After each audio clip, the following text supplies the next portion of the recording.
December 2013, Kiev, Ukraine.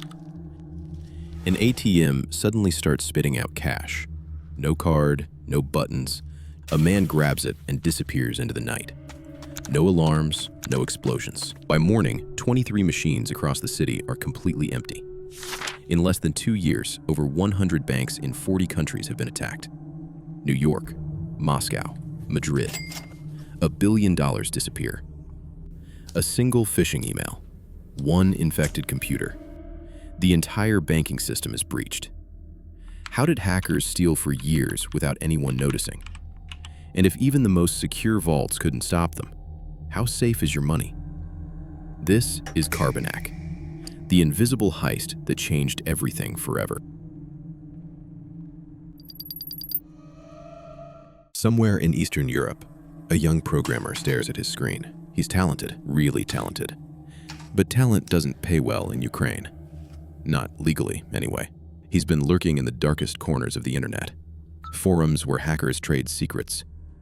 Marketplaces where stolen data sells for pennies. And one day, he stumbles onto something that changes everything. A piece of code called Carbanak, banking malware. To most people, it's just gibberish. To him, it's a master key. For months, he's experimenting, rewrites, improves. The old code becomes something new, something deadly. He calls it Carbanak, a boring name for something that would soon make history. But here's the thing about robbing banks with code. You can't do it alone.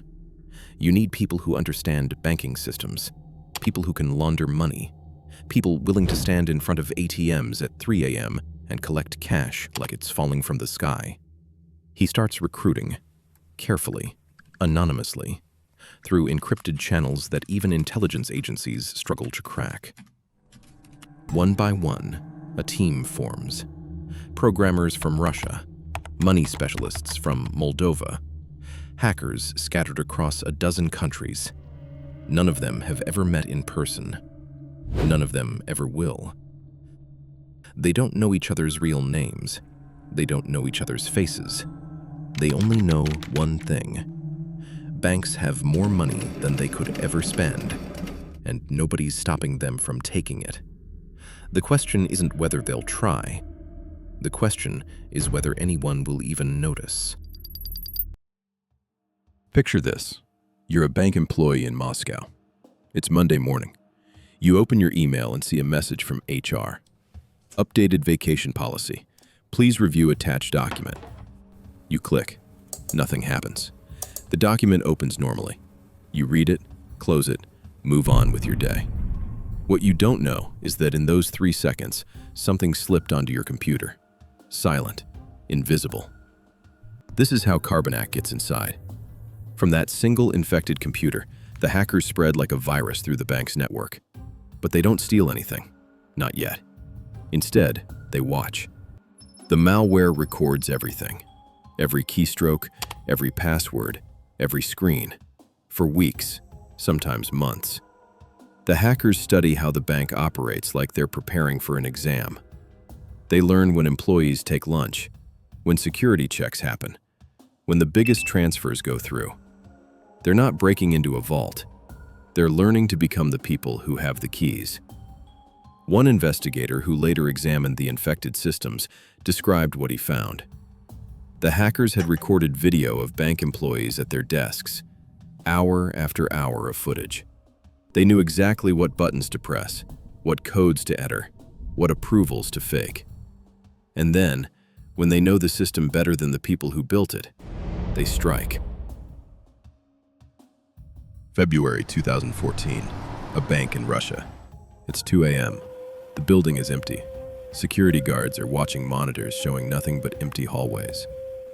But deep inside the bank's computer systems, something is happening.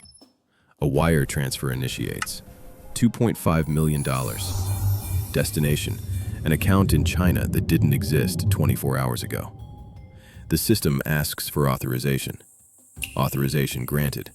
The money moves. No human touched a keyboard. No alarm went off. By the time anyone notices, the money has bounced through 3 countries and converted to Bitcoin. Gone forever. Within days, the same thing happens at 2 more banks, then 5, then 20. The hackers have 3 ways to steal. Method 1, ghost transfers.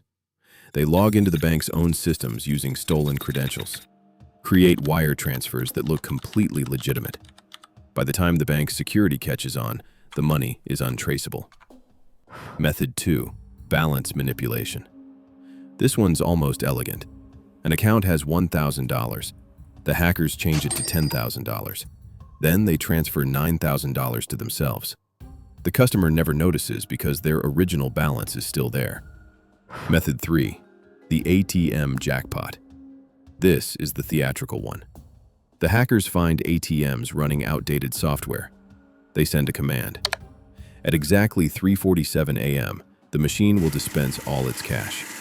No card needed, no authorization, just money pouring out onto the street. A mule, a low-level criminal hired through the Russian mafia, waits nearby. At exactly 3:47, money starts flying. He fills a bag and disappears into the night. By morning, he's on a train to another country. The banks don't report it. Think about it. Would you tell your customers that hackers controlled your systems for months? That they knew your passwords better than you did? That they could make your ATMs rain money whenever they wanted? Silence is easier. Silence protects the stock price. Silence keeps customers calm. And silence is exactly what the hackers are counting on. By late 2014, the Carbanak gang has hit over 100 banks across 40 countries. Russia, Germany, Japan, the United States, the Netherlands. Nobody knows exactly how much they've stolen. Estimates range from $300 million to over $1 billion. But here's the crazy part. Nobody outside the hacking underground even knows they exist. Until one phone call changes everything. 3 a.m., Moscow. A cybersecurity researcher's phone rings. On the other end, the chief security officer of a major Russian bank. Panicked. Our domain controller is sending data to China, right now, as we speak. The researcher rushes to the bank. What he finds makes his blood run cold. The hackers aren't just inside the system. They're watching him investigate. In real time, he opens a text document on one of the infected computers. Types in Russian, "Hello." The cursor moves on its own. Letters appear. "Hello, you will not catch us." He types back, "We will catch you." The response comes immediately. "No, you will not." The researcher realizes he's not dealing with amateurs. These people have been inside banking systems for months, maybe years, and they're confident enough to taunt the people hunting them. The investigation that follows involves Interpol, Europol, the FBI, and cybersecurity teams from a dozen countries. For over a year, they work in secret, tracing servers, following money through a maze of shell companies and cryptocurrency exchanges. And in February 2015, they go public. The report drops like a bomb. The Great Bank Robbery, Carbanak, APT. Headlines explode across the world. $1 billion cyber heist. The New York Times runs it on the front page. For the first time, the world learns that banks aren't as secure as they pretend to be. That a group of anonymous hackers stole more money than every traditional bank robber in history combined. You'd think that would be the end, right? The hackers exposed, their methods revealed. Every bank in the world now scanning for their malware. But the Carbanak gang doesn't disappear. They evolve. Within months, they abandon the Carbanak malware entirely. Too many signatures, too easy to detect. Instead, they switch to something called Cobalt Strike, a legitimate security testing tool that companies use to find vulnerabilities in their own systems. The hackers weaponize it. Now their attacks look like routine security tests. Banks that think they're being protected are actually being robbed. And then they do something that shows just how bold they've become. They start a company. Combi Security looks like any other cybersecurity firm. Professional website, office addresses in Russia and Israel, Job listings for programmers, security analysts, penetration testers. They post ads on legitimate job boards, conduct real interviews, pay real salaries. One recruit is a young Ukrainian named Fadir, early 30s, talented programmer looking for steady work. He applies for a security analyst position. The interview seems normal. Technical questions, salary negotiation. He gets the job. But as weeks pass, something feels wrong. The penetration tests Combi security runs aren't simulations. The clients aren't paying customers. They're victims. And Fadir realizes he's not working for a security company. He's working for the most successful bank robbers in history. By then, it's too late to walk away. He becomes the group's systems administrator, managing servers, coordinating attacks, assigning targets through project management software, the same tools legitimate tech companies use. The organization runs like a corporation, about 70 members divided into departments: hackers, malware developers, social engineers who craft perfect phishing emails, money launderers who make stolen funds disappear.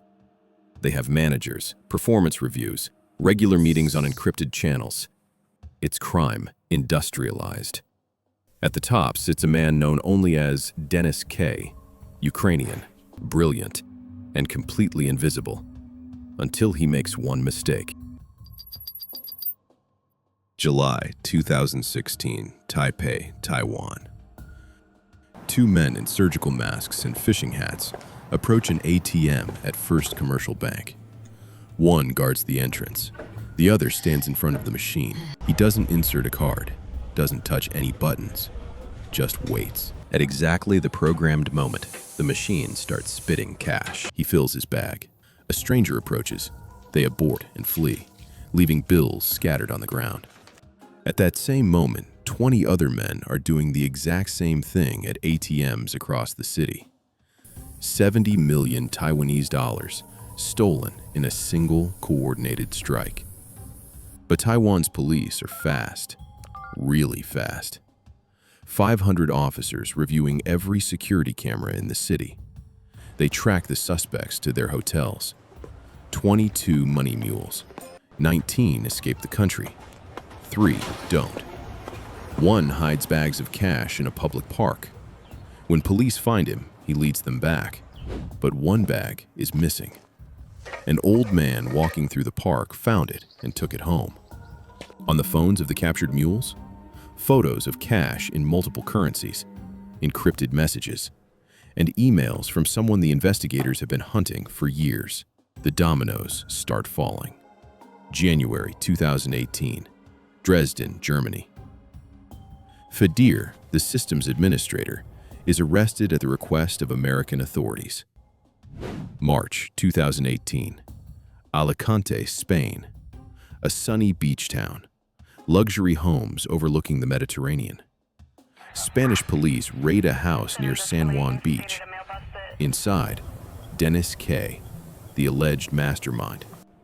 34 years old, living like a king on stolen billions. They seize computers, jewelry worth €500,000, 2 luxury cars. They freeze bank accounts containing what investigators estimate is 15,000 Bitcoin, worth over $120 million at the time. More arrests follow. Kolpakov in Spain, Fedorov in Poland, Dennis in 2020. All Ukrainian, all facing decades behind bars. April 2021, a federal courtroom in Seattle. Fadir stands before a judge. He's already pleaded guilty, admitted everything. In his statement, he says working for the gang ruined years of my life and put my family through great risk and struggle. The judge doesn't show mercy. 10 years in federal prison, $2.5 million in restitution. A message to anyone thinking about following the same path. Cybercriminals must understand that once caught, the punishment will be significant. Kolpakov gets 7 years. Dennis gets 5. Others are still being hunted. But here's the thing that keeps investigators up at night. 6 months after Dennis K's arrest, security researchers detected new Carbanak-style attacks. Different servers, same techniques. Either other members took over, or the playbook spread to entirely new groups. By 2020, researchers found connections between the Carbanak gang and Ryuk ransomware, the same malware that shut down hospitals and city governments across America. The billion-dollar bank heist became a billion-dollar criminal franchise. The Carbanak gang stole more money than every traditional bank robber in history combined. They did it without guns, without masks, without ever setting foot in a vault. They proved something that the banking industry still doesn't want to admit. The biggest threat to your money isn't a man with a gun. It's a kid with a laptop who's patient enough to watch and learn. The members who got caught are in prison. The money is mostly gone, laundered through so many shell companies and crypto exchanges that it'll never be recovered. But somewhere, right now, in a dim room lit only by computer screens, someone is studying how they did it, learning from their mistakes, building something new. Because Carbanak wasn't just a gang, it was a blueprint. And the next billion-dollar heist? It might already be happening. You just don't know it yet.